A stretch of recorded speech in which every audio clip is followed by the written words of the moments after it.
সুখ, দুটো মাত্র অক্ষর, তাই না?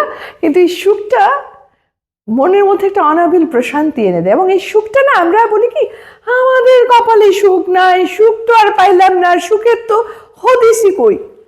এখন ঘটনা হচ্ছে, এই যে সুখের অপেক্ষায় না থেকে আমি যেটা বলি, সুখটা তৈরি করে নাও। আর সুখ তৈরি করতে বিশাল বড় কিছু লাগে না, মনের ইচ্ছাটাই যথেষ্ট।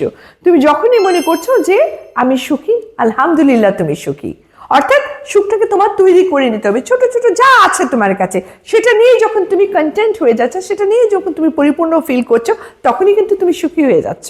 বারবার একটা কথা বলি যে তোমার কি নাই এটা না ভেবে কি আছে সেটা আগে দেখো। বিশাল বিশাল জিনিস নিয়ে কখন আমি সুখী হব সে অপেক্ষা থেকে নিকে দেখে কোনোভাবেই চিরদুখী করার প্রশ্নই আসে না। সুখের অপেক্ষা না থেকে তৈরি করো সুখ, টুকুর টাকুর সুখের ভিড়ে হারিয়ে যাবে দুঃখ।